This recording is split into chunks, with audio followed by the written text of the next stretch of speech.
بسم اللہ الرحمن الرحیم۔ السلام علیکم۔ ہر دن تمہاری زندگی کا ایک نیا تحفہ ہے، اور یہ تحفہ غصے اور افسوس میں ضائع مت کرو۔ آج کے دن کو مسکراہٹ اور امید کے ساتھ گزارو۔ انشاءاللہ یہ دن تمہارا بہترین دن بن جائے گا۔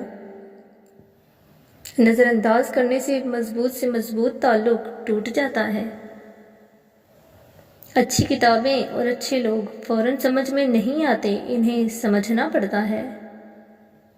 ہم اپنی زندگی کی ہر نئی صبح دیکھنے کے لیے بھی اپنے رب کی مرضی کے محتاج ہیں۔ بے شک وہ جسے چاہتا ہے مہلت دیتا ہے جینے کی، توبہ کرنے کی۔ شطرنج کا وزیر اور انسان کا ضمیر مر جائے تو کھیل ختم۔ اپنے ذہنی سکون کے لیے 3 چیزیں مختصر رکھیں: لوگ، الفاظ، توقعات۔ کبھی کبھار بہترین تک پہنچنے کے لیے لامحالہ آپ کو بدترین سے گزرنا ہی پڑتا ہے۔ مایوس مت ہوں، برداشت کیجیے اور سفر مکمل کیجیے۔ روزانہ اس دنیا سے رخصت ہوتے رہنا زندہ رہنے والوں کے لیے بہت بڑی نصیحت ہے۔ ہم ایسے دور میں ہیں کہ جہاں پتہ ہی نہیں چلتا پہلو میں بیٹھا شخص دوست ہے یا سانپ۔ اچھے گمان اور میٹھی زبان انسان کے نیک اعمال کو بڑھا دیتے ہیں۔ جب وقت جواب دیتا ہے تب گواہوں کی بھی ضرورت نہیں پڑتی۔ عبادت کرتے رہو مگر لوگوں کو تکلیف بھی دیتے ہو، صدقہ کرتے ہو مگر احسان جتلاتے ہو۔ اپنی نیکیاں ایسی تھیلی میں جمع نہ کرو جس میں سوراخ ہو۔ جس کے پاس جو ہوتا ہے نا، اس نے وہی تقسیم کرنا ہوتا ہے، اس لیے لوگوں کے رویوں کا کبھی شکوہ نہیں کرنا چاہیے۔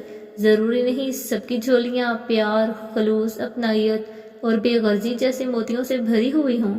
اس لیے جہاں جو ملے سمجھ لیں وہاں دینے والے کے پاس دینے کے لیے اپنے ظرف کے مطابق اس سے بہتر اور کچھ نہیں تھا۔ ہم ایک ایسے زمانے میں داخل ہو چکے ہیں جہاں صرف کامیابی ہمیں قابل عزت اور قابل رشک بنا رہی ہے، ہماری انسانی خصوصیات اور خوبیاں نہیں۔ انسان اپنے اوصاف سے ہی عظیم ہوتا ہے، اپنے عہدے سے نہیں، کیونکہ محل کے سب سے اونچے مینار پر بیٹھنے سے کوا عقاب نہیں بن جاتا۔ اچھے سے اچھے پھول کی مہک بھی کچھ دن بعد ختم ہو جاتی ہے، لیکن اچھے اخلاق اور اچھے سلوک کی مہک انسان کی موت کے بعد بھی قائم رہتی ہے۔ قاعدے میں رہیں گے، فائدے میں رہیں گے۔ خوبصورت عمل انسان کی شخصیت بدل دیتا ہے اور خوبصورت اخلاق انسان کی زندگی۔ آپ کی سانس کی گنتی مقرر ہے، نہ کوئی حادثہ آپ کو پہلے مار سکتا ہے، نہ کوئی حفاظت آپ کو دیر تک زندہ رکھ سکتی ہے۔ صرف مسکرا دیجئے اور کہہ دیجئے میں ٹھیک ہوں، کیونکہ کوئی بھی حقیقت میں پرواہ نہیں کرتا۔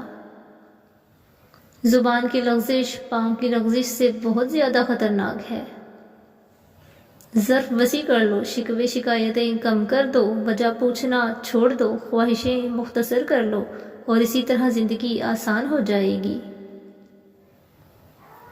جب عقل پر پردہ پڑ جائے تو سمجھانے والا آدمی سب سے برا لگنے لگتا ہے۔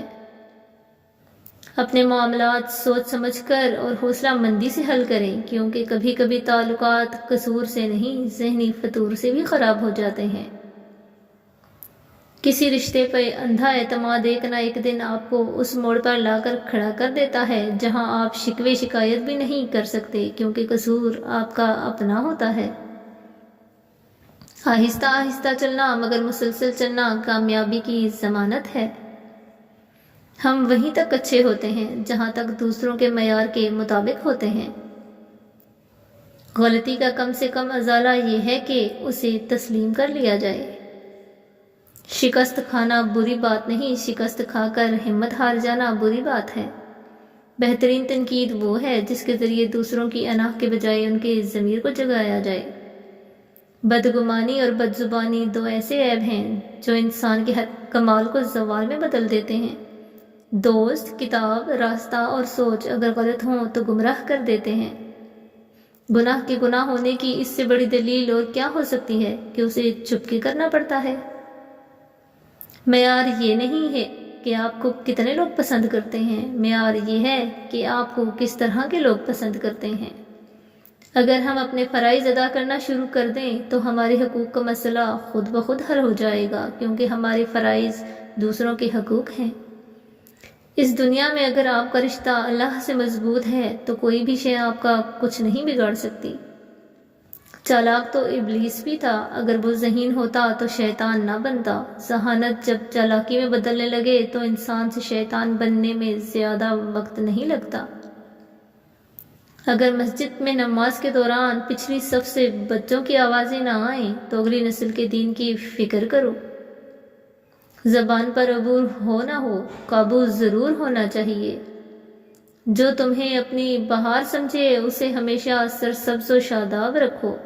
دنیا کا سب سے اچھا گفٹ وقت ہوتا ہے، کیونکہ آپ اگر کسی کو اپنا وقت دیتے ہو تو آپ اسے اپنی زندگی کا وہ پل دیتے ہو جو کبھی لوٹ کر نہیں آتا۔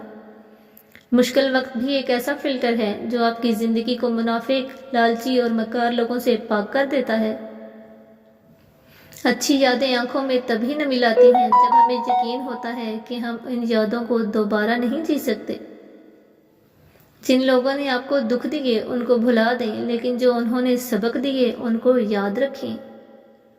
بد زبانی سے بچتے رہو اور بد زبان شخص سے دور رہو، کیونکہ بد زبان شخص کی زبان سانپ کے زہر سے بھی زیادہ زہریلی ہوتی ہے۔